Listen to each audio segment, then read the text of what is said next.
अहम खबर आपको दें, सदारती रेफरेंस के खिलाफ जस्टिस काजी फाइज ईसा की दरख्वास्त पर फैसला कुछ देर बाद सुनाया जाएगा। अटॉर्नी जनरल खालिद जावेद और फ़रूक नसीम अदालत पहुँच गए हैं। यह अहम खबर आपको दे रहे हैं। इस मामले में फ़ैसला महफूज कर लिया गया था और ये कहा गया था कि अगर जजिस का इत्तफाक हो जाता है तो ये फ़ैसला 4 बजे सुना दिया जाएगा। 10 रुकनी फुल कोर्ट बेंच है जिसकी सरबराही जस्टिस उमर अता बंदियाल कर रहे हैं और सदारती रेफरेंस के ख़िलाफ़ जस्टिस काजी फाइज ईसा की दरख्वास्त पर फ़ैसला कुछ देर के बाद सुनाया जाएगा। अटॉर्नी जनरल खालिद जावेद और फ़रूक नसीम अदालत में पहुँच गए हैं। इस सिलसिले में दोनों जानिब से दलाइल मुकम्मल कर लिए गए थे और जब दलाइल मुकम्मल हुए तो फिर ये फ़ैसला महफूज कर लिया गया और इसका वक्त दिया गया था कि 4 बजे ये फ़ैसला मुमकिन है सुना दिया जाए। और अब ये इत्तला आ रही है कि अटॉर्नी जनरल खालिद जावेद और फ़रूक नसीम अदालत पहुँच गए हैं। दरख्वास्त गुजार थे जस्टिस काजी फाइज ईसा, जिस पर सदारती जो सुप्रीम जुडिशल काउंसिल में रेफरेंस भेजा गया था और उस रेफरेंस में इल्ज़ामात लगाए गए थे। लेकिन इन इल्ज़ामात के ख़िलाफ़ न सिर्फ ये कि जस्टिस काजी फाइज ईसा ने ख़त लिखा था सदर मुमलिकत को, बल्कि उन्होंने सुप्रीम कोर्ट से भी रुजू किया और उन्होंने इस रेफरेंस को बदनीयती पर करार दिया, जिसके बाद ये मामला चलता रहा। 47 इसकी समातें हुई और 47 समातें होने के बाद इसका फ़ैसला महफूज किया गया। बात करते हैं GNN के नुमाइंदे असगर हयात हमारे साथ मौजूद हैं। असगर, बताइएगा, अब ये कन्फर्म है कि फ़ैसला अब से कुछ देर बाद सुनाया जाएगा? जी, फैसला बतौर के अब से कुछ देर बाद सुनाया जाएगा, क्योंकि जो वज़ीर कानून है फ़रूक नसीम वो भी पहुँच गए हैं। वज़ीर आज़म के मामले ख़ुसूसी शहजाद अकबर भी पहुँच गए हैं। तो वकील हैं जस्टिस काजी फाइज ईसा के वो भी पहुँच गए हैं। और सुप्रीम कोर्ट का रूम नंबर 1 जो है वो कोर्ट रूम नंबर 1 का जगह बना हुआ है इस वक्त और बाहर भी काफ़ी रश है। पुलिस की भी इजाफी नफरी यहाँ पर सुप्रीम कोर्ट में जो है वो तैनात कर दी गई है और उनका ये जाहिर किया जा रहा है कि फैसला जो है वो कुछ देर बाद सुनाया जाएगा। जस्टिस काजी फाइज ईसा की सदारती रेफरेंस के खिलाफ दरख्वास्त की सुमात दलाल आज मुकम्मल हुए थे, जिसके बाद कोर्ट ने मुख्तसर फैसला जो है वो आज शाम को सुनाने का इम्कान जाहिर किया था और अब जो है कुछ देर बाद जो है उम्मीद जाहिर की जा रही है कि फैसला सुना दिया जाएगा। अच्छा, इम्कानात जो हैं वो जो कानूनी माहिरीन हैं वो क्या कहते हैं कि इम्कानात क्या हैं कि ये मामला अब इसमें क्या क्या ऑप्शन सामने आ सकती हैं जो फ़ैसला होगा कि ये मामला जो है वो वापस सुप्रीम जुडिशल काउंसिल चला जाए और जो दरख्वास्त दी गई है जस्टिस काजी फाइज ईसा की जानिब से उसे मुस्तरद कर दिया जाए, या अगर इसे दरख्वास्त को जो है वो मान लिया जाता है तो फिर इस रेफरेंस को ही उड़ा के रख दिया जाए? क्या कहना है कानूनी माहिरीन का? इस पे फैसला सुप्रीम कोर्ट ने करना है और सुप्रीम कोर्ट ने तमाम दलाइल जो है वो सुन लिए हैं दोनों तरफ से और जस्टिस काजी फाइज ईसा की अहलिया ने भी अपना बयान जो है वो वीडियो लिंक के दिए, उन्होंने बयान अपना दिया और उसके बाद जो है वो ये फैसला महफूज किया गया। अब ये सूरत है कि हो सकता है कि ये रेफरेंस जो है वो रेफरेंस के खिलाफ जो उनकी दरख्वास्त है वो मंजूर कर ली जाए। ये भी मुमकिन है कि दरख्वास्त जो है वो मुस्तरद की जाए। अब से कुछ देर बाद जो है ये फैसला मुतवक्किल तौर पर सुनाया जाएगा और तमाम दलाइल मुकम्मल होने के बाद कोर्ट ने 4 बजे को वक्त किया था कि 4 बजे तक ये फैसला सुनाए जाने का इम्कान है।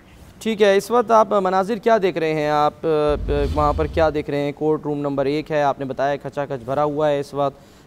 हम जब सुप्रीम कोर्ट की वेबसाइट ऑन करते हैं तो वहाँ पर भी फ़ौरन एक इंतबा आता है और वो यही कि जी कोरोना वायरस SOPs को फॉलो करना है और इस सिलसिले में जो मुताल्लिक़ा अफराद हैं वही अदालत आएँ, गैर मुताल्लिक़ा कोई भी शख्स जो है वो उसको इजाज़त नहीं है आने की। जी, सुप्रीम कोर्ट का कोर्ट रूम नंबर 1 जो है वो इस वक्त खचाखच भरा हुआ है। हालांकि कोरोना वायरस भी है लेकिन इसके बावजूद जो रिपोर्टर्स हैं वो बड़ी तादाद में हैं, माहिरीन कानून जो है वो बड़ी तादाद में हैं, जो लोग यहाँ पे बड़ी तादाद में मौजूद हैं। वज़ीर कानून फ़रूक नसीम भी हैं, पार्लिमानी सेक्रेटरी जो कानून जो मलिका बुखारी वो भी पहुँच चुकी हैं, शहजाद अकबर भी पहुँच चुके हैं। पुलिस की नफरी तैनात की गई है कोर्ट रूम नंबर 1 के बाहर भी और सुप्रीम कोर्ट के बाहर की इजाफी नफरी जो है वो तैनात की गई है। इस वक्त यहाँ पे सूरत हाल ये है कि कोर्ट रूम नंबर 1 के अंदर भी ठीक है असगर हयात, जैसे ही फैसला सामने आता है यकीनन हम अपने नाजरीन को सबसे पहले आगाह करने की कोशिश करेंगे। आप हमारे साथ ही रहिएगा। ब्यूरो चीफ इस्लामाबाद मियाँ शाहिद ने भी हमें ज्वाइन कर लिया है। मियाँ शाहिद, अगर हम एक रोज़ पहले की जो समात हुई उसमें जिस तरह से समात के दौरान जो दलाइल दिए गए, जिस तरह से जस्टिस काजी फाइज ईसा की जो मुअज़्ज़ज़ अहलियाँ हैं उनकी जानिब से वीडियो लिंक पर अपना बयान रिकॉर्ड कराया गया और फिर जो रिमार्क्स सामने आए तो बज़ाहिर ऐसा लगता है, और रिमार्क्स ये हम जहन में रखें कि रिमार्क्स फ़ैसला नहीं होते, लेकिन बज़ाहिर ऐसा लगता है कि अदालत को मुतमईन कर दिया गया था जस्टिस काजी फ़ाइज़ ईसा की अहलिया की जानिब से उन पर जो भी इल्ज़ामात सामने आ रहे थे कि वो जायदादें किस तरह ख़रीदी गई और पैसा जो है वो किस तरह से बैरून मुल्क भिजवाया गया। सलमान, जो ये मुकदमा चला है जो कि 10 अप्रैल 2019 को ये इसका आगाज़ हुआ था और अब तक आज जो है ये मुकम्मल हो गया है और कुछ देर बाद जो है वो इसका जो फैसला है वो सुनाया जाएगा। ये जो मुकदमा था इसमें 3 नुक्ते थे जिस पर जो है वो बहस हुई। इन 3 नुक्तों में ये देखा गया कि क्या ये मुकदमा बदनीति पर मबनी तो नहीं था, और दूसरा ये किया गया कि जो सलमान, मैं अपडेट करता जाऊं कि शायद बेंच जो है वो आगे है और बेंच फैसला जो है वो सुनाने के लिए कोर्ट नंबर 1 में इस वक्त आ चुका है। ठीक है। और अभी कुछ ही देर बाद जो है वो फैसला सुनाया जाएगा क्योंकि सिक्योरिटी भी हाई अलर्ट कर दी गई है और जो कोर्ट के अंदर का माहौल है वो भी अलर्ट है और अभी कुछ ही देर बाद जो है वो फैसला आएगा। की रिवायत रही है कि कोई भी इस तरह का फैसला आता है तो सबसे पहले अपने नाज़रीन को ज़रूर बताता है। आप अपनी गुफ्तगू जारी रखिए, लेकिन जैसे ही अगर आप तक फैसले की खबर पहुंचे आप फ़ौरन बता दीजिएगा। जी सलमान, बिल्कुल ऐसा ही होगा क्योंकि जो फैसला जो ये मुकदमा चलता रहा, मैं बता रहा था कि इसके 3 मुहरकात थे और 3 पहलू थे जिस पर बहस हुई। एक तो ये था कि जो लंदन की जायदादें हैं वो किस तरह बनाई गई, क्यों बनाई गई और किस पैसे से बनाई गई। दूसरा ये था कि क्या रेफरेंस जो दायर हुआ ये बदनीति पर मबनी तो नहीं था, और तीसरा ये था कि वो मनी ट्रेल जो है वो दी जाए। अब मनी ट्रेल जो है वो तो कल दे दी गई है और इस पर अदालत ने अपने रिमार्क्स भी दिए थे कि वो बहुत हद तक मुतमिन है, लेकिन ये फोरम नहीं है और इस फोरम पर जो है वो इसका फैसला नहीं हो सकता। ये तो मुतलका फोरम ही करेगा और मुतलका फोरम जो है वो FBR है, उससे आज फैसले के अंदर इसकी झलक भी जो है वो नजर आए। दूसरा सलमान, मेरे साथ रहिएगा। जी जी जी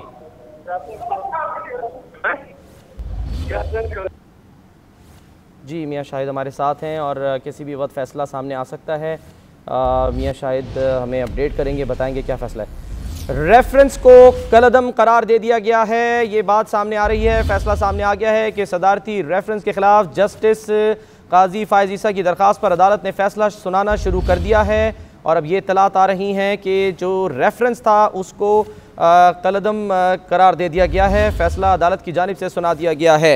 ये बहुत अहम डेवलपमेंट सामने आ रही है।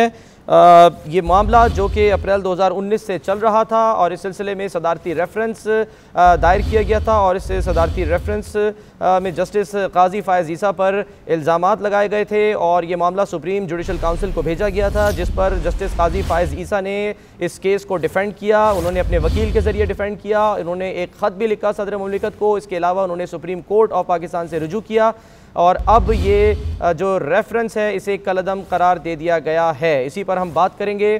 GNN के नुमाइंदे बाबर अब्बासी ने हमें ज्वाइन किया है। बाबर, बताइएगा।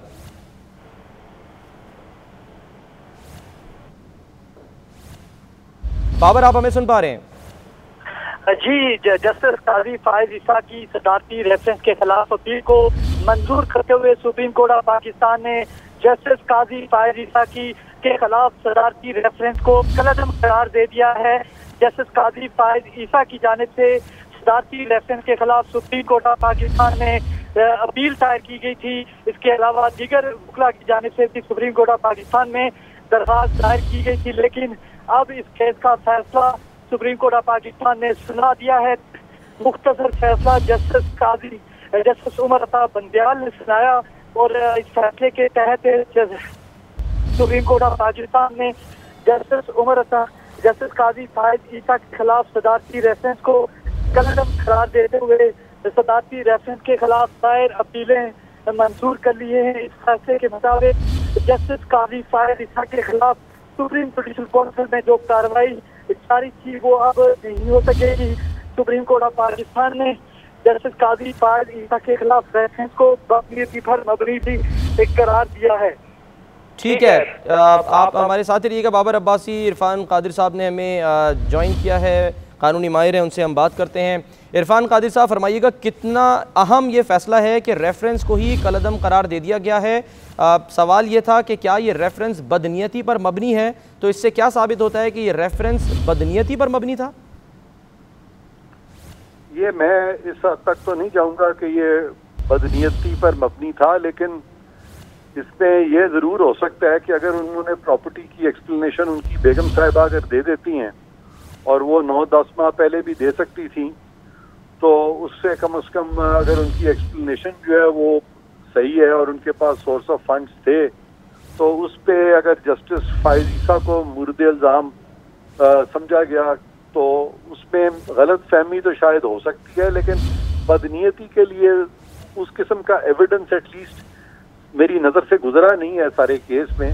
तो अब वो फैसला जब तक मैं तफसील से पढ़ ना लूँ, मैं इसके बारे में मज़ीद अभी तबसरा नहीं कर सकता। अच्छा, लेकिन इस पे ये बताइएगा कि जो समाअत हुई थी, खासकर जो गुज़िश्ता रोज़ की समाअत हुई थी, तो उसमें दस्तावेज़ भी पेश की गई है जस्टिस काजी फायज़ ईसा की अहलिया की जानिब से, और तफसील से उन्होंने बताया वीडियो लिंक के ज़रिए कि क्या वजूहात थी और किस तरह से उनको हरासा भी किया गया, उनके बेटे को भी हरासा किया गया। ये सारी बातें उन्होंने तफसील से बताई जो कि अब सामने आई हैं।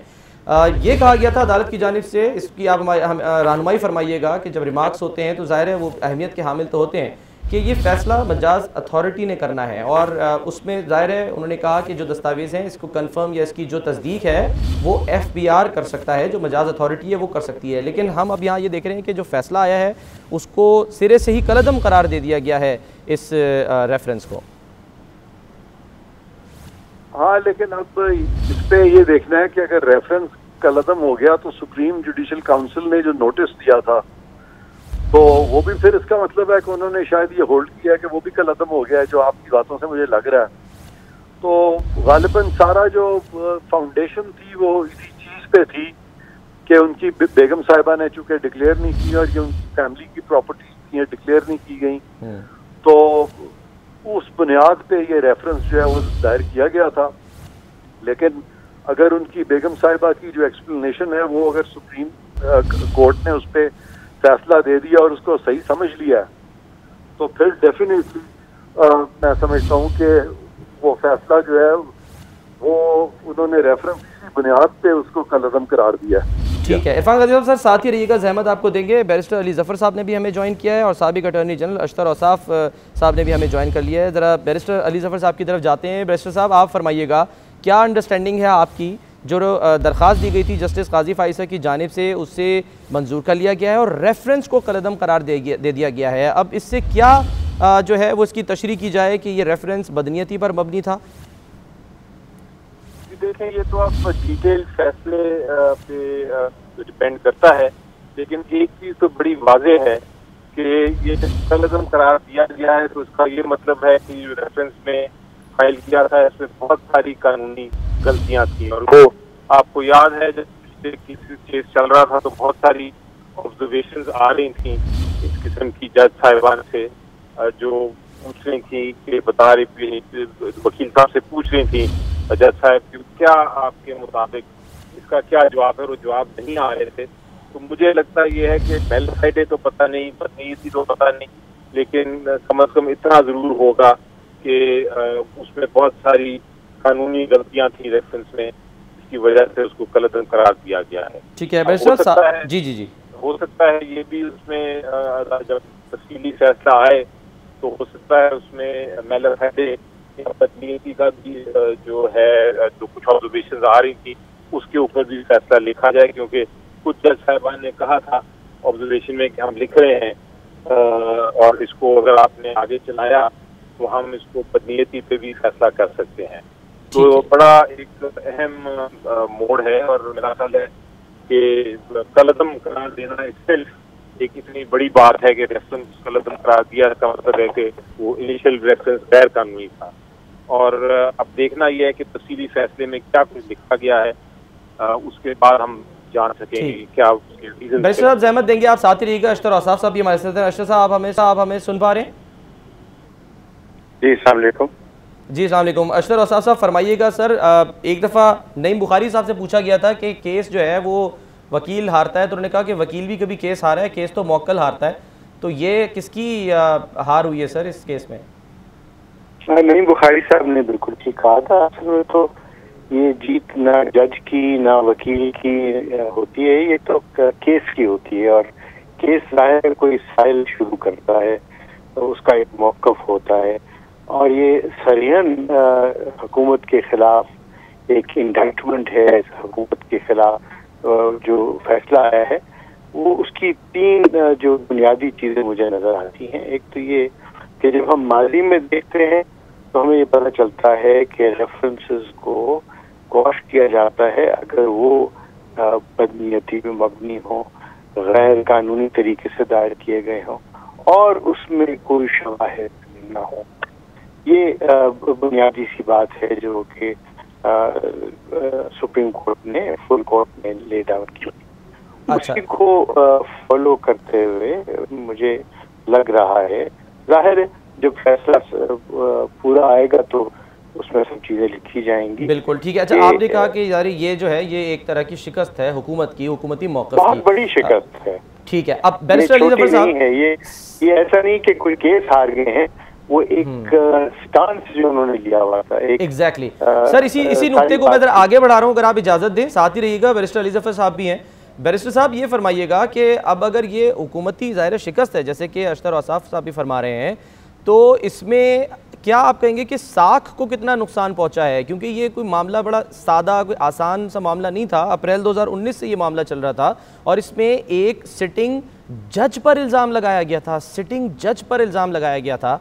तो इसमें हुकूमती साख कितनी मुतासिर हुई है? ये देखिए, फैसला तो 10 जज साहिबान का है, बहुत अहम और इम्पोर्टेंट फैसला है, लेकिन इस पे इतना तो चीज साफ जाहिर हो जाती है कि रेफरेंस गलत थी और उसमें कानूनी जो गैप्स रह गए या वो गलतियां हुई, उसका जिम्मेदार कोई ना कोई तो होगा। लेकिन ये देखना है कि उससे आगे तो नहीं कोई फैसले में रीजन ऐसे आए जो कि मेलेफाइडे तक पहुंचे। अगर मेलेफाइडे तक पहुंचे, अगर बदनीयती तक पहुंचे, फिर तो जाहिर है बात कि उसका असर हो सकता है। वरना ये जिस तरह एक रेफरेंस फाइल किया, अगर उसमें कोई कानूनी गलतियां निकली और उसकी वजह से वो कदम करार दे दिया, तो ये नॉर्मल केस की है। उसमें जिस तरह कोर्ट, बैरिस्टर साहब, आपको नहीं लगता कि इसमें सिर्फ कानूनी गलतियों पर ही, हम तो नहीं कह सकते सिर्फ कानूनी गलतियां हुई होंगी, इसमें तो ऐन मुमकिन है कि काफ़ी बड़ी जो है वो सुकम मौजूद होंगे जिसकी बुनियाद पर इतना अहम फैसला सामने आया है? जी, वो मैं कह रहा हूँ कि अगर तो ये इसमें उन्होंने जब तफसीली फैसला आएगा उसमें अगर ब्लेम भी किया हुआ है, अगर उसकी वजूहात दी हैं, तो उनको देख के आप फैसला कर सकेंगे कि उसका किसके ऊपर असर होता है और क्या है। लेकिन इसमें कोई शक नहीं है कि रेफरेंस जब एक बार कलअदम करार दे दिया गया है तो इसका मतलब है कि वो ओरिजिनल रेफरेंस जो था वो गलत फाइल हुआ।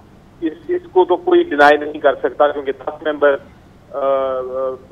बेंच है और उन्होंने ये फैसला सुनाया है और शॉर्ट ऑर्डर है, तो एक बहुत बड़ी बात है कि आप रेफरेंस, वरना नॉर्मली तो रेफरेंस दायर होता है तो सुप्रीम जुडिशल काउंसिल उस पर फैसला करती है कि वो दुरुस्त है कि नहीं। लेकिन ये तो एक कॉन्स्टिट्यूशनल पिटिशन में फैसला किया गया है, तो ये यकीनी तौर पे किसी कानूनी नुकात पे बेस्ड होगा। ठीक है बैरिस्टर साहब, साथ ही रहिएगा। इरफान कादिर साहब, आप सुन पा रहे हैं? इरफान कादिर साहब गालिबा हमारे साथ नहीं है। अशतर औसाफ साहब, आप हमें सुन पा रहे हैं? जी, मैं सुन रहा हूँ। सर फरमाइएगा कि अब जाहिर है जो इसमें डिटेल फैसला आएगा उसमें देखा जाएगा कि क्या कुछ बातें हैं। जो इशारे मिले थे वो ये कि जो आज के अखबारात की भी हमने देखा कि हेडलाइंस हैं कि मुल्क में एहतसाब किस तरह का हो रहा है, इस बारे में भी लिखा जाएगा, इस पर भी लिखेंगे। तो ये एक्सपेक्ट किया जाए कि अब जो तफसीली फैसला आएगा उसमें इस बारे में भी लिखा जाएगा और इससे मज़ीद कुछ जो है वो बाज़ इदारों की साख आपके ख्याल में मुतासिर हो सकती है? जी बिल्कुल। आप सबसे पहला जो इदारा जो जिसकी साख के ऊपर एक सवालिया निशान उठा है, न सिर्फ साख बल्कि इसकी हैब के ऊपर, वो है ARU, एसेट रिकवरी यूनिट। जो सवालों के नौयत थी और जिस तरीके से सारा सिलसिला चल रहा था, और सिर्फ सुप्रीम कोर्ट में नहीं, ये बाकी कोर्ट्स में भी और हर जगह पे सवाल उठ रहे हैं कि ये ARU है क्या और किस कानून के तहत बनाया गया है। और चूंकि वजीर आजम ने खुद से इसकी तश्कील दी है, तो वजीर आजम इसके लिए मुतकब होंगे, he is responsible for any जो उसके अंदर गलतियां हुई हैं। जो special assistant to the prime minister है वो ना तो एग्जीक्यूटिव पावर रखता है ना उसके पास कोई और पावर्स होती, वो असिस्ट कर रहा होता प्राइम मिनिस्टर को। तो ये समझा जाएगा कि तमाम के तमाम मामला जो हैं वो वजीर आजम की हदायत पर, वजीर आजम की निगरानी में और वजीर आजम की तसल्ली पेशकशी के बाद ये सारे काम किए गए, और ये कैबिनेट के ऊपर इसका सारा का सारा सिलसिला और मुद्दा गिरेगा। आपने एक और चीज जरूर नोटिस की होगी, वो ये है कि एफबीआई को हुक्म दिया गया है कि वो इस मामले की छानबीन करे। इसका मतलब ये है कि इस मामले में काजी फायज ईसा साहब को अभी बरी-जिम्मा नहीं करार दिया, लेकिन इस रेफरेंस को क्वाश कर दिया है।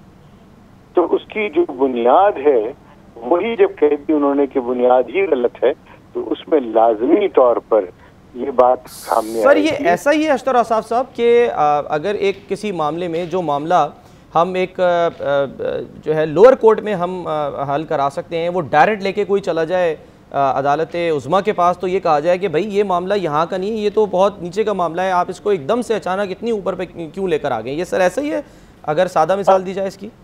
अगर मैं कह सकूं तो मैं ये जरूर कहूंगा कि ये 40 हेयरिंग्स के बाद जो ये बात हुई है, अगर ये सब बातें सुप्रीम जुडिशल काउंसिल ही में कर दी जाती, पहले दिन ही कर दी जाती, तो मुझे यकीन है सुप्रीम जुडिशल काउंसिल ने भी यही फैसला करना था कि ना शवाहिद है ना कुछ है, और ये मामला एफबीआई का, और ये वो खुद इसको डिक्लेयर कर देते कि ये गलत है।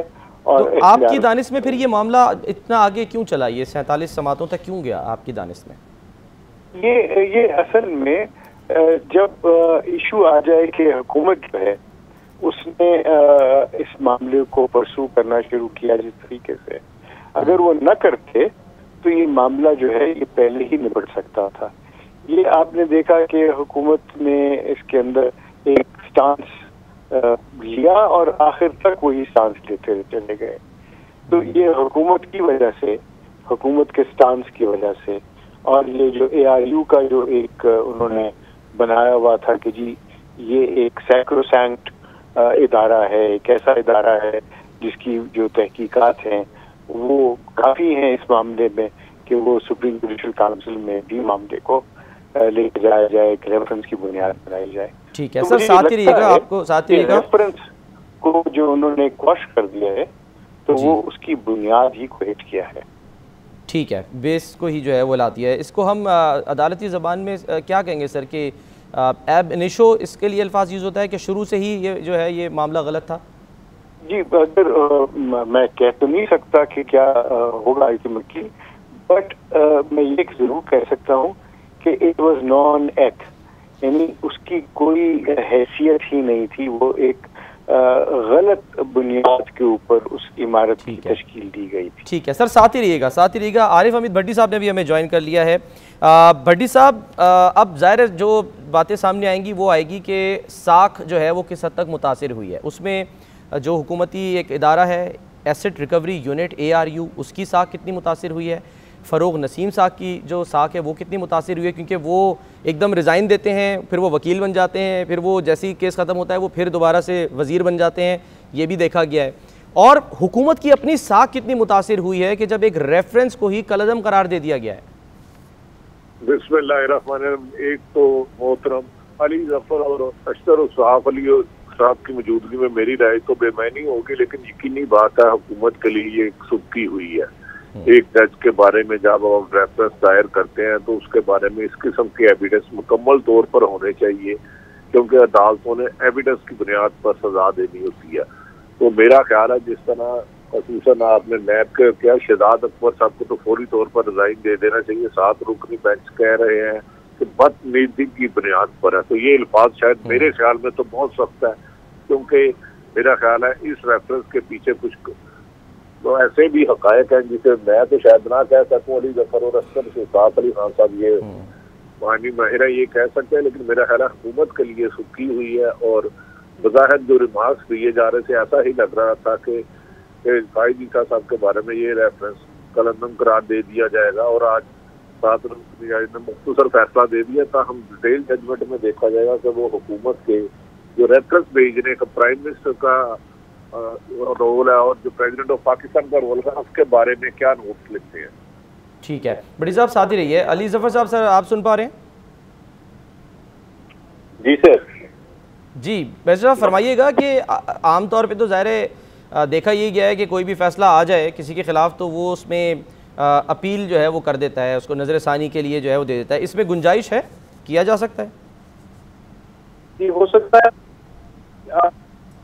ये 9-10 महीने में बहस सुनी गई और सुनने के बाद उसको कम्प्लीटली सबको दिया गया मौका कि अपना मौक़िफ़ पेश करें और उसके बाद फैसला हुआ और यूनानिमस फैसला अगर हुआ है तो इसमें रिव्यू के चांसेस आपको पता है, एक रिव्यू का राइट तो है हुकूमत के पास, लेकिन वो राइट रिव्यू का हमने देखा है कि अमूमन वो उसमें सिर्फ कुछ फीसद 0.5% चांस होता है रिव्यू में कामयाब होने का।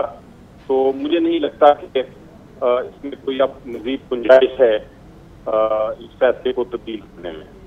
ठीक है, और ये भी फरमाइएगा प्रेसिडेंट साहब कि अब सवालात उठे थे जिसका इशारा दिया है अशतर औसाफ साहब ने भी कि जो ये इदारा है ARU एसिड रिकवरी यूनिट, इसकी अब ज़ाहिर है साख पर सवाल उठ रहे हैं और ख़ासकर जब रिमार्क सामने आए थे तो वो यही कि प्राइम मिनिस्टर के पास नई वजारत बनाने का तो इख्तियार है लेकिन नया इदारा बनाने का इख्तियार है, तो अब ये आपके ख्याल में सवाल उठ सकता है? ये जी बिल्कुल उठ सकता है, क्योंकि जिस तरह मैंने कहा कि ये चूंकि कोर्ट ने ये फैसला किया है कि रेफरेंस में कानूनी शिकें कानूनी ऐसी चीजें थी जो जिसकी वजह से ये कलअदम करार दिया है, तो देखना यह है कि वो क्या चीजें हैं। लेकिन हो सकता है उसमें ये भी फैसला किया जाए कि एक वजह ये है कि ARY यूनिट जो था वो है ही नहीं इन्वेस्टिगेटिंग यूनिट, उसके पास कानून नहीं है उसके पीछे जिसके तहत वो इन्वेस्टिगेशन कर सकते हैं। तो ये अगर ये फैसला हुआ तो फिर यकीनी तौर पे जो यूनिट है वो गैर कानूनी होगा। इसी तरह ये भी देखना है कि वो जब रेफरेंस फाइल हुआ तो ये नॉर्मली लॉ मिनिस्ट्री का काम होता है कि वो उसको वेट करे और फिर एडवाइज करे समरी के तौर पे। तो अगर उसको भी गलत करार दे दिया गया कि ये समरी ही गलत थी, उनको चाहिए था कि पहले FPR के पास जाते या जो भी वजह आती है, तो उसके मुताबिक फिर इसकी भी गलती होगी उसको फिर रिस्पॉन्सिबल ठहराया जाना चाहिए। ठीक है, ठीक है बैरिस्टर अली जफर साहब, ठीक है सर, बहुत शुक्रिया आपके वक्त का। और हमारे साथ अशतर औसाफ साहब हैं, आरिफ हमीद भट्टी साहब हैं और सईद काजी साहब ने भी अब हमें ज्वाइन करना है अब से चंद लम्हों के बाद। बैरिस्टर अली जफर साहब की गुफ्तगू को आगे बढ़ाते हैं। माफ़ कीजिएगा, एतजाज़ एहसन साहब ने भी हमें ज्वाइन कर लिया है। पीपल्स पार्टी के सीनियर रहनुमा हैं, कानूनी माहिर हैं और इस तरह के मामलात को बखूबी समझते हैं, उनसे हम बात करते हैं। एतजाज़ एहसन साहब, सर फरमाइएगा ये कितनी बड़ी सुबकी है हुकूमत के लिए, हुकूमती मौक़िफ़ के लिए? ये हुकूमत के लिए तो काफ़ी सुबकी है, इसमें मैं नहीं समझता कि कोई दो आ रहा है।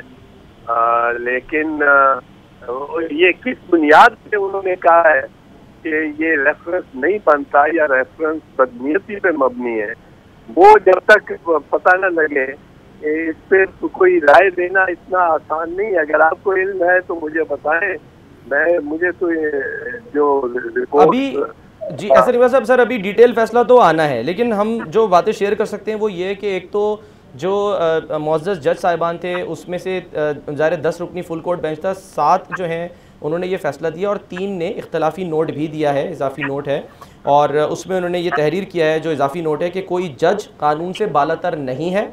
ये बात हमने पहले भी रिमार्क्स की सूरत में सुनी थी। इसके अलावा कि जजिस को दीगर शहरियों की तरह बुनियादी हुकूक हासिल हैं, जजिस के हुकूक का तहफ़्फ़ुज़ करना अदलिया की आज़ादी के लिए लाजमी है। अगर कानून के मुताबिक कार्रवाई बनती हो तो जुडिशल काउंसिल कार्रवाई की मजाज होगी और चेयरमैन FBR खुद रिपोर्ट पर दस्तखत करके रजिस्ट्रार को जमा कराएंगे। ये जो इजाफी नोट सामने आया है सर, ये आपसे शेयर किया। ये मेरे ख्याल में दुरुस्त राय है। मेरी राय में ये मामला सुप्रीम जुडिशल काउंसिल ही सुन सकती है। मेरी राय में इसकी एक नज़ीर है इस पे, वो नज़ीर है chief justice Iftikhar Mohammad Chaudhry versus Musharraf president of Pakistan. वो रिकॉर्ड पे है, उस पे वो जजमेंट है, 13 जजेस की जजमेंट है, उनसे बड़ा बेंच था। 13 जजेस की जजमेंट ने उस रेफरेंस को कदम करार दिया था, पर किन क्या जवाब दिया था रेफरेंस को कदम करार देने का, वो बड़ा वाज़ेह है। उसमें क्वेश्चन ऑफ फैक्ट आए थे। पहले ये बात ये थी कि ये साबित हो गया था, ये साबित हुआ था, मैं बता रहा हूँ आपको, ये मुझे थोड़ा सा वक्त दीजिए। ये साबित हुआ था कि रेफरेंस को फाइल करने से पहले किसी ने पढ़ा ही नहीं, न सदर ने पढ़ा, न वजीर आजम ने पढ़ा, न लॉ मिनिस्टर ने पढ़ा, न लॉ सेक्रेटरी ने पढ़ा, न अटॉर्नी जनरल ने पढ़ा। उसके बाद जो मुखला थे अदालत में परवेज मुशर्रफ के, उनमें न शरीफुद्दीन साहब ने पढ़ा, न मखदूम अली खान साहब ने पढ़ा, न वसीम सज्जाद साहब ने पढ़ा, न मलिक मोहम्मद कयूम साहब ने पढ़ा, किसी ने पढ़ा ही नहीं। और जब तक माइंड अप्लाई न की जाए किसी डॉक्यूमेंट पे, और मियां मोहम्मद नवाज शरीफ के फैसले में 1993 में और बहुत से दीगर फैसलों में सुप्रीम कोर्ट ने होल्ड किया है कि वो लीगली नहीं होता। अब मैं बताऊं कि किस तरह साबित हुआ कि पढ़ा नहीं, ये किस तरह साबित हुआ पढ़ा नहीं। मुझे जब डॉक्यूमेंट दिए वो रेफरेंस के, मैंने दरखास्त दी कि रेफरेंस के डॉक्यूमेंट मुझे दे, मैंने लेके मैंने पढ़ा उनको, और मैं खामोश, मैंने उनके इसकी तरफ जिक्र नहीं किया, इसकी तरफ इशारा ही नहीं किया। वक्त 2 जून 2007 को रेफरेंस फाइल हुआ था, 9 मार्च 2007 को। 2 जून को मैंने इस पर बहस पर की। मैंने कहा जनाब आप बताना चाहता हूँ कि ये रेफरेंस को किसी ने पढ़ा ही नहीं, इन्होंने देखा ही नहीं। वो जजेस खलील रमजा साहब कहने लगे कैसे ये आप उनकी ना ये कैसे, मैंने कहा नहीं पढ़ा, प्रेसिडेंट ने नहीं पढ़ा, रेफरिंग अथॉरिटी ने उसको जो एडवाइस देने वाला है वजीर आजम उससे नहीं पढ़ा, शरीफुद्दीन पीरजादा साहब ने नहीं पढ़ा, बड़े कयूम साहब ने नहीं पढ़ा। सारे हैरान हो गए, कहने कैसे। मेरा सफा 31 पे आए, सफा 31 पे पैराग्राफ 33 था, 33 पैराग्राफ 33 के सामने लिखा था पैराग्राफ 33 डिलीटेड, सिर्फ डिलीटेड। एक और सफा था आगे, उसके पैराग्राफ था, पैराग्राफ के आगे लिखा था डिलीटेड। मैंने कहा ये तो ड्राफ्ट फॉर्म है, अभी इसमें तो डिलीटेड, ये डिलीट होना है, ये तो डिलीट करेंगे तो फिर ये पैराग्राफ 33 जो है ये 25 बन जाएगा, और वो अगर फाइनल होता है।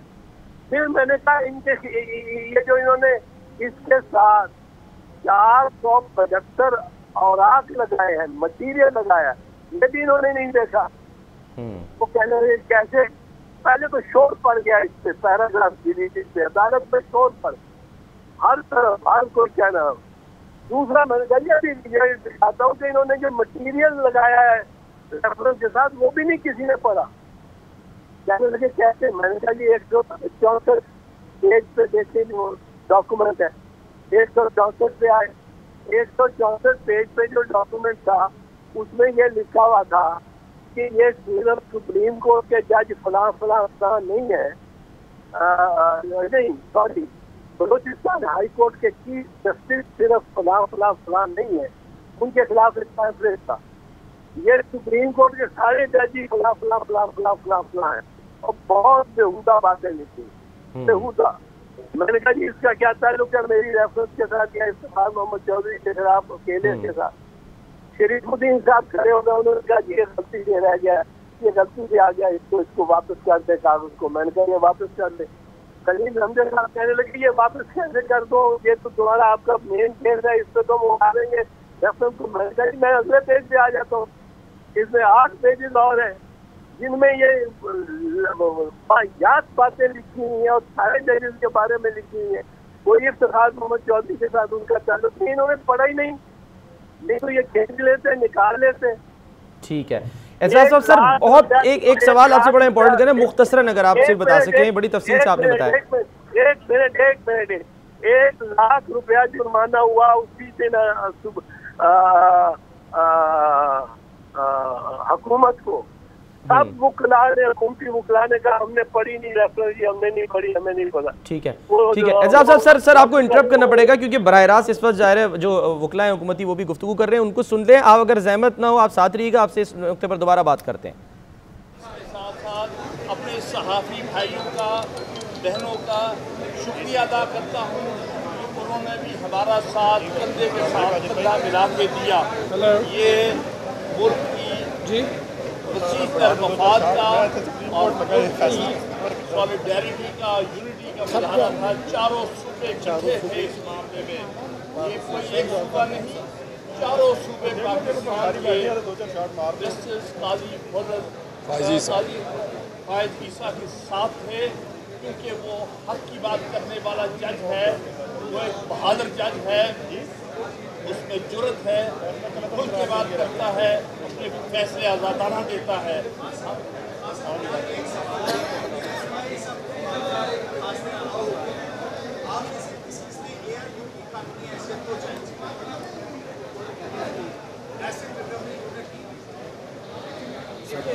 वो भी हमने चैलेंज किया हुआ था। मजमुई तो हो गया ना, वो अलग डिटेल जजमेंट आएगा। उस पर हम उम्मीद रखेंगे कि डिटेल जजमेंट में जज साहबान कुछ कहेंगे कि उसका लीगल पोजीशन क्या है। आज आपके सामने नजर रब्बानी साहब ने फोकस करके वही आर्ग्यू किया कि AR-22 जो भी बनाई गई है, इसका पीछे कोई जवाब नहीं है, कानूनी तौर पर इसकी कोई बुनियाद नहीं है, लिहाजा इसको हम कानूनी अदारा नहीं मानते।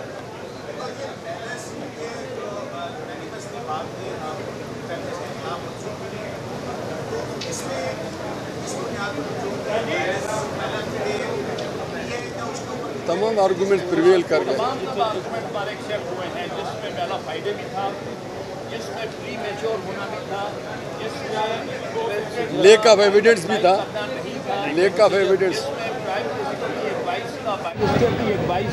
प्रोसीजर भी था।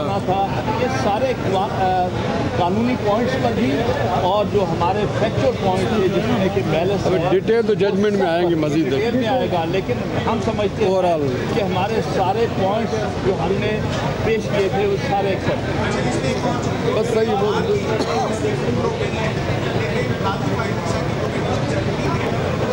हम अपने आप को रिप्रेजेंट कर रहे हैं, उसका हमें पता है। सिर्फ एक जज ने उसमें कहा है कि लोग वो डिसमिस किए, बाकी 9 जजेस ने वो भी एक्सेप्ट की है बात की डिस्कशनों के साथ।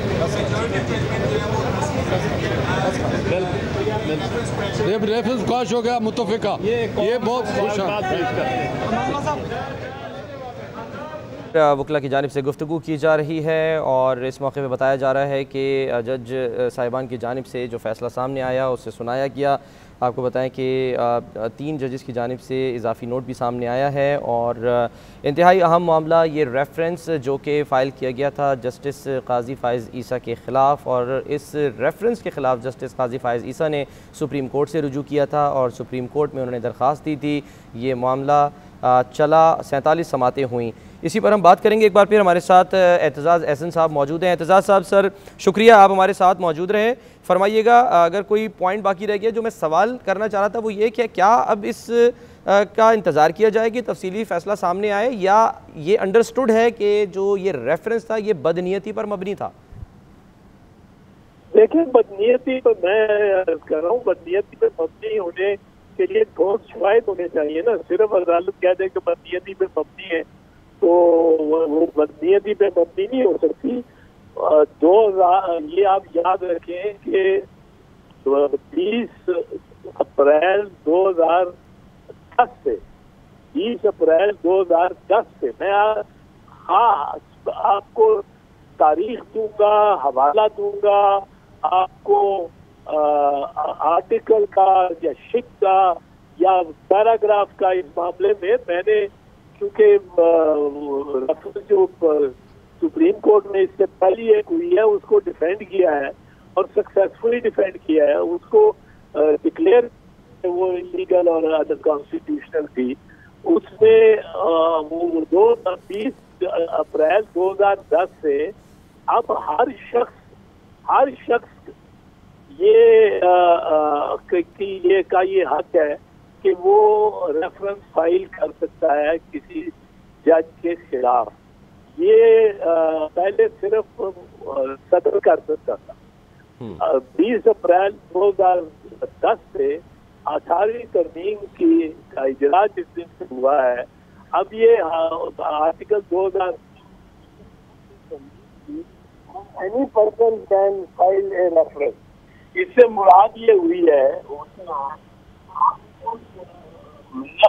कह रहा कि अगर काम है तो काम है बुनियादी तौर पे सुप्रीम जुडिशल काउंसिल का, उसने फैक्चुअल इंक्वायरी पे आना है, फैक्ट पे आना है।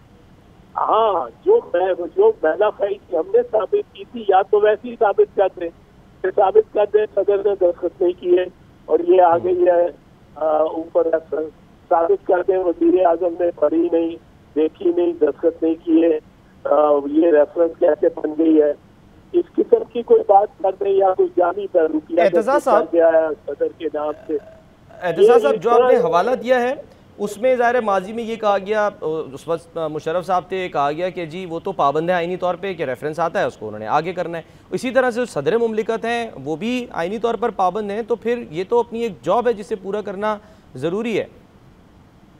नहीं, ये जॉब तो यकीनन है कि अगर वजीर आजम दस्तखत करके भेजता है और कोई राय तो सदर उसकी राय की का पाबंद है, पर अगर वजीर आजम ने खुद पढ़ा ही नहीं है, ये साबित हो सकता है, सदर देख सकता है, तो वजीर आजम ने तो पढ़ा ही नहीं है, देखा ही नहीं है, और उसके बाद रेफरेंस आ गया कि आगे भेज दो, सदर क्यों भेजेगा? सदर कहाँ से पाबंद है, कैसे पाबंद हो गया? ये तो इन्होंने, मेरा ख्याल है सुप्रीम कोर्ट को वजाहत करनी पड़ेगी कि रेफरेंस किस तरह ये बदनीयती पे मबनी है। अगर बदनीयती पे मबनी है तो किस तरह सुप्रीम कोर्ट इस जवाब पे इसको बदनीयती पे मबनी करार दे सकती है। तो ये सुप्रीम जुडिशल काउंसिल ही का दायरा है, इख्तियार क्यों नहीं है? आखिरकार ये सुप्रीम जुडिशल काउंसिल का दायरा इख्तियार है। बिल्कुल, और आपको याद होगा एहतसाब साहब कि एक मौके पर ये रिमार्क्स भी सामने आए थे जब ये समातें चल रही थी कि ये आइडिया किसका था कि जिसने रेफरेंस फाइल करने का कहा। आपको लगता है कि अब ये अहमियत इख्तियार कर गया कि आइडिया किसका था? अब तो ये जब वजाहत करेंगे तो पता लगेगा आइडिया किसी की भी था। आइडिया के से जरूरी नहीं है कि कोई फर्क पड़े। आइडिया फर्ज करो मेरा है कि रेफरेंस फाइल करने के लिए जज साहब के खिलाफ देखना तो क्या है, ये है कि क्या वो बदनीयती पर मबनी है मेरा आइडिया। मैं खुद भी फाइल कर सकता हूँ, मैं सदर को भी दरख्वास्त दे सकता हूँ कि आप फाइल कर दें। मैं आइडिया अगर मैं बदनीयती पे देता हूँ तो उसकी बदनीयती साबित करनी मेरी लाजमी होगी कि मेरी जज साहब के साथ किस बात पे झगड़ा है, कुछ झगड़ा है जज साहब के खिलाफ। एहतसाब सर, आपके साथ कुछ मालूमात शेयर करनी है। अशतर औसाफ साहब भी हमारे साथ हैं, आरिफ हमीद भट्टी साहब भी हैं। ये मालूमात मैं शेयर करूं, फिर एक सवाल जो है वो करते हैं, वो ये कि जस्टिस काजी फायज़ ईसा के ख़िलाफ़ जो सदारती रेफरेंस का कदम करार दिया गया है, इसमें जस्टिस काजी फायज़ ईसा को जो जारी शो कॉज नोटिस था वो भी कलअदम करार दे दिया गया है। और अदालती फ़ैसले में है कि जस्टिस काजी फायज़ ईसा की अहलिया को 1 हफ़्ते में नोटिस जारी किया जाए। सुप्रीम कोर्ट ने हर प्रॉपर्टी का अलग से नोटिस जारी करने का हुक्म दिया है और जस्टिस काजी फायज़ ईसा की अहलिया को, जैसे मैंने बताया, 1 हफ़्ते में कहा गया है कि आप नोटिस जारी करें। और अब सुप्रीम कोर्ट ने FBR जो नोटिस है वो जज की सरकारी रिहाइशगाह पर भेजने का हुक्म भी जारी किया है। अशतर औसाफ साहब, सर ये कितना इंपॉर्टेंट है? अब इसमें ज़ाहिर 2 सूरतें होंगी कि या तो ये मामला, क्योंकि अब FBR अगर देखता है तो या तो वो क्लियर कर देगा कि जी ठीक है, जो जिस तरह से जो प्रॉपर्टीज़ ख़रीदी गई, जिस तरह पैसा बाहर भिजवाया गया, वो सब कुछ ठीक है, या आपके ख्याल में इसका कुछ और डिफरेंट एंगल भी निकल सकता है इस मामले का?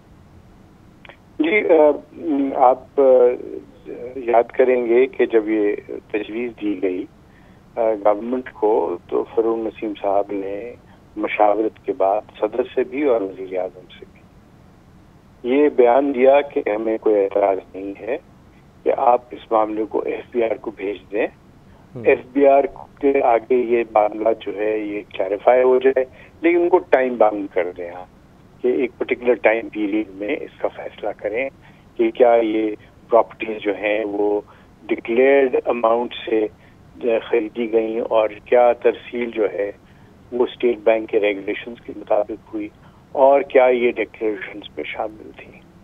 उसको रजिस्ट किया काजी फायज ईसा साहब ने खुद भी और उनके वकला ने भी।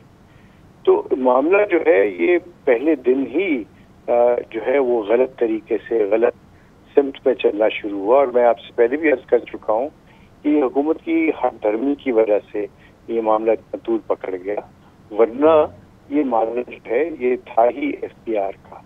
और मैं ये भी कहता चला जाऊं, जिस तरह मैंने पहले अर्ज किया कि ये मामला जो है इसको कोर्ट में लाए बगैर ये सारी चीजें सुप्रीम जुडिशल काउंसिल भी यही हुक्म जारी कर सकती थी और ये 40 हेयरिंग्स और ये सारा कुछ ना होता।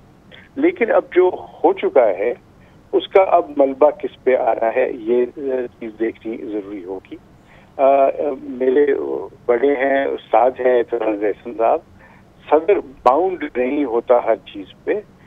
मेरी राय में सदर के पास एक इख्तियार ये है कि वो जो समरी आती है उसको वो वापस भेजें कि आप इसको रिकंसिडर करें। आफ्टर रिकंसिडरेशन जब वो दोबारा वापस आ जाए फिर वो बाउंड होता है। और बिल्कुल ठीक कह रहे थे एतराज एहसन साहब कि इसके अंदर एप्लीकेशन ऑफ माइंड का होना जरूरी है। और यहाँ पे मैं ये भी कहता चला जाऊं कि इसमें काबीना ने इस पे, वजीर आजम ने इस पे, तमाम जो जैयद इनके लोग हैं इन सब ने इसके ऊपर अरक्रेजी की। ये सारा कुछ हुआ और उसके बाद ये किया गया। 12 कोर्ट ने इनसे कहा कि आप जो है इसको अगर आप वापस ले लें तो भी मामला ठीक हो सकता है, लेकिन वजीर आजम की क्लियर हिदायत शायद यही थी कि नहीं, इसको हमने आखिर तक लेके जाना है। और कोर्ट ने वार्न भी किया कि अगर आप इंसिस्ट करेंगे तो फिर हमें शायद लिखना पड़े कि इसके जिम्मेदार जो हैं उनके ऊपर भी कोई पीनल कॉन्सिक्वेंसेस होंगे। ये एक बहुत ही टर्निंग पॉइंट है हमारी जूरिस्प्रूडेंस में, टर्निंग पॉइंट है जुडिशियल हिस्ट्री में, और इसका एक बहुत बड़ा इम्पैक्ट होगा पॉलिटिकली भी और लीगली भी। ठीक है, बहुत बहुत शुक्रिया अशतर औसाफ साहब हमारे साथ मौजूद, आपके वक्त का सर कानूनी राय आपने दी। एतजाज़ एहसन साहब हमारे साथ मौजूद थे, सर आपका भी बहुत बहुत शुक्रिया। और इसमें ज़ाहिर है जो लीगल मैटर हैं वो तो हैं ही, लेकिन अब ये एक ज़ाहिर इसमें पॉलिटिकल मैटर भी है और उसकी वजह यह है कि हुकूमत इसमें ख़ुद बराह रास्त जो है वो फरीक थी और हुकूमत ही इस मामले को लेकर गई थी। तो हुकूमत की जो सबकी हुई है किस तरह से हुई है इसी पर हम बात करेंगे। आरिफ हमीद भट्टी साहब हमारे साथ हैं, काजी सईद साहब जो हैं वो भी हमारे साथ मौजूद हैं। काजी साहब फरमाइएगा कि हुकूमत के लिए ये कितना बड़ा झटका है आपके ख्याल में? देखिए, इसमें ये सेलिब्रेशन जो हो रही है या सबकी की बात हो रही है, ये इससे आगे की बात है। आगे सारी कौम की नजरें होंगी कि एफबीआर की फाइंडिंग क्या आती है, क्योंकि बुनियादी तौर पर इस फैसले में अभी आप समझे कि ये इशू रिजॉल्व नहीं हुआ, क्योंकि जो एफबीआर की फाइंडिंग आएगी उसके बाद ये तो हो सकता है कि इसकी तैयारी में कोई सुकम रह गए हों, जिस तरह हमारे 2 सीनियर लोगों ने कहा, या उसमें जो है वो कोई उसमें डिटेल्स ना देखी गई हों, या कोई तरह इससे पहले भी हुकूमत में हम देखते रहे हैं जो मामला सामने आए जब COAS चीफ ऑफ स्टाफ के हवाले से जब एप्लीकेशन आई।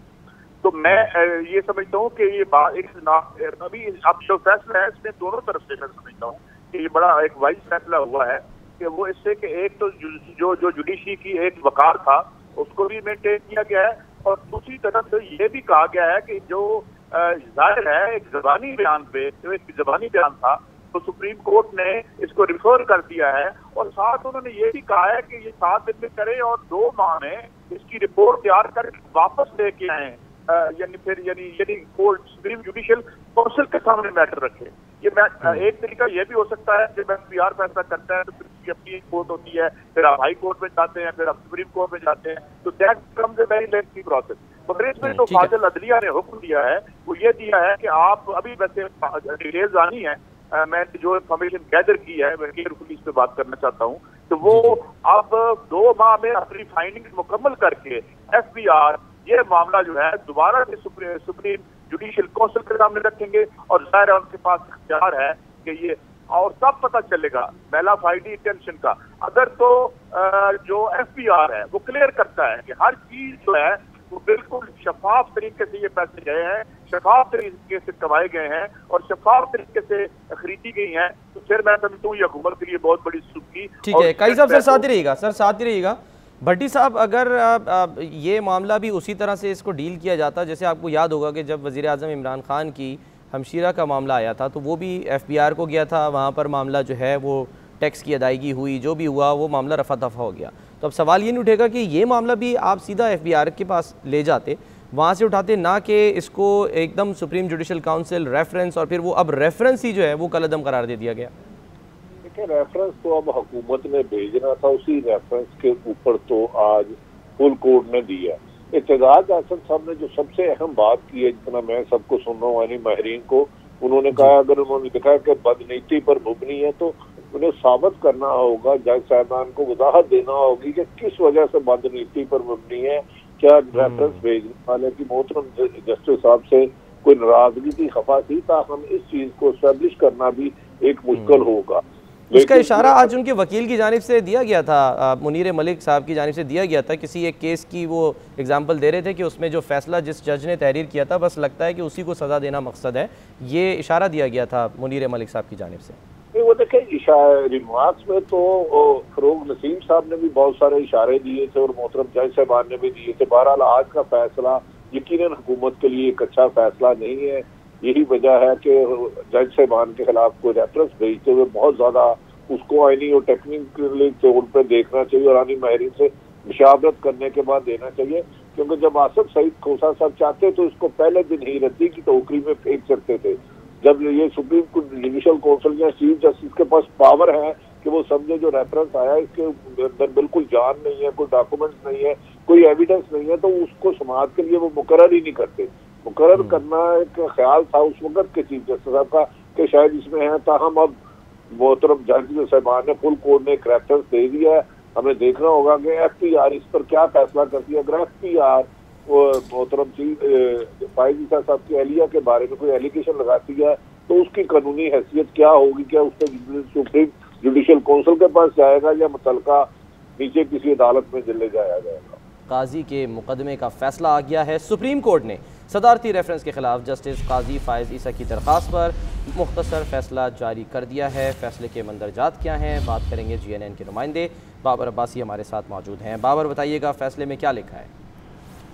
जी, मुख्तसर फैसले में अदालत उज़्मा ने करार दिया है कि अदालत रेफरेंस नंबर 1/2019 को गैर कानूनी करार देकर कलअदम करार देती है। दरख्वास्त गुजार को 17 अगस्त 2019 को जारी नोटिस से वापस किया जाता है। फैसले के 7 रोज के अंदर इनलैंड रेवेन्यू कमिश्नर खुद मुतल्लिका नोटिस काजी फायज ईसा की अहलिया और बच्चों को जारी करे। FBR नोटिस में जस्टिस काजी फायज ईसा की अहलिया और बच्चों से बरतानिया में खरीदी गई जायदादों के जराए पूछे गए। फैसले में कहा गया है कि ये नोटिस ठीक है। बाबर, साथ ही रहिएगा, हम चलते हैं। इस वक्त मनाजिर दिखाने की कोशिश करेंगे क्योंकि मुनीर मलिक जो हैं जस्टिस काजी फायज ईसा के वकील, वो गुफ्तगू कर रहे थे।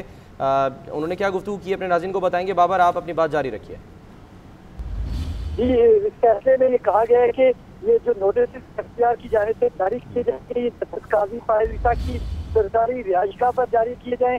FBR के नोटिस पर जस्टिस काजी फायज ईसा की अहलिया और बच्चे मुतल्लिका तफसीलात जो है वो अदालत FBR को फराहम करें। इसके अलावा ये भी कहा गया है कि FBR 7 रोज में ये नोटिस जारी करेगा और 75 रोज में इन रोज के अंदर इन पर फैसला करके रजिस्ट्रार सुप्रीम कोर्ट को आगाह किया जाएगा। रजिस्ट्रार सुप्रीम कोर्ट बतौर report chairman supreme judicial council को पेश करेंगे। 100 रोज में तहकीकात मुकम्मल न हुई तो FBR सुप्रीम जुडिशल काउंसिल को वजाहत देंगे। इस फैसले में 3 जज साहिबान की जानिब से इजाफी नोट लिखा गया है। 3 जज साहिबान जिनमें जस्टिस मकबूल बाकर, जस्टिस मंसूर अली शाह और जस्टिस याया अफरीदी शामिल हैं। उन्होंने ये मामला FBR को बेहतर की हद तक इस इख्तलाफ किया है। उन्होंने अपने फैसले में ये नहीं कहा कि जी ठीक है बाबर अब्बासी, आप अपडेट कर रहे थे, शुक्रिया आपका। दूसरी जानिब अपने नाज़रीन को ये भी खबर दें कि वज़ीर आज़म इमरान खान को सुप्रीम कोर्ट के फैसले से आगाह कर दिया गया है और वज़ीर आज़म ने कानूनी टीम को मुशावरत के लिए बुला लिया है। इसी पर बात करेंगे अपने नुमाइंदे आतिफ भट्ट से। आतिफ, कौन कौन शामिल होगा इस कानूनी टीम में, किन इम्कान क्या निकात ज़ेर गौर आ सकते हैं? जी, जस्टिस काजी फाइज ईसा केस का जो सुप्रीम कोर्ट से फैसला आया है, वज़ीर आज़म इमरान खान को उस फैसले से आगाह कर दिया गया है। वज़ीर आज़म ने कानूनी जो टीम है उसको मुशावरत के लिए बुला लिया है। फरोग नसीम और शहजाद अकबर सुप्रीम कोर्ट के फैसले पर वज़ीर आज़म को मुकम्मल तौर पर ब्रीफ करेंगे और आज का जो सुप्रीम कोर्ट का फैसला है उसके हवाले से वज़ीर आज़म को आगाह कर जो है कुछ ही देर में वज़ीर आज़म हाउस पहुंचेगी, वज़ीर आज़म ऑफिस पहुंचेगी और वज़ीर आज़म को जो सुप्रीम कोर्ट का फैसला है उस फैसले से भी आगाह करेंगे और उस केस से मुतल्लिक जो दलाइल दिए गए हैं और जो फैसला आया है उस हवाले से तफसीली तौर पर ब्रीफिंग दी जाएगी। ठीक है आतिफ भट्ट, आपका बहुत शुक्रिया।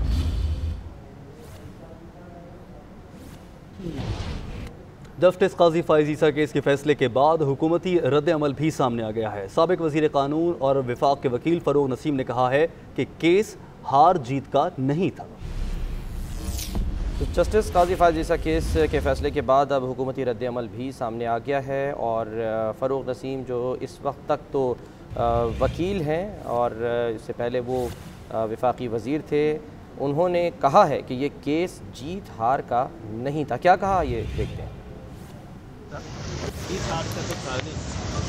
एक सेकंड सर ठहरिएगा, एक सेकंड सर ठहरिए। ये केस जीत हार का नहीं था, ये केस जीत हार का नहीं था, ये केस जीत हार का नहीं था। ये केस जीत हार का नहीं था, ये कहना है बैरिस्टर फरोग नसीम का, जिन्होंने वजारत से इस्तीफ़ा दिया था और ये दूसरा मौका था कि उन्होंने वजारत का कोट उतार के वकालत का कोट पहन लिया था और अब देखना यह है कि क्या वो एक बार फिर वजारत जो है संभालते हैं, क्योंकि इससे पहले भी वो अपनी वजारत छोड़कर अदालत में पेश होने के लिए वकील बन गए थे और अब एक बार फिर जो है इस तरह से उन्होंने किया। फरोग नसीम का ये कहना है कि ये केस जीत हार का था ही नहीं। तो जस्टिस काजी फाइज ईसा केस के फैसले के बाद हुकूमती रद्द अमल सामने आ गया है। इसी पर बात कर लेते हैं, सीनियर सहाफ़ी तजज़ियेकार काजी सईद साहब ने हमें ज्वाइन कर लिया। काजी साहब फरमाइएगा, दूसरी जानिब हम ये देख रहे हैं कि अब हुकूमत भी इमरान खान साहब सर जोड़े बैठे अपनी कानूनी टीम के साथ मुशावरत के लिए। जी हाँ, वो भी बैठे हैं, लेकिन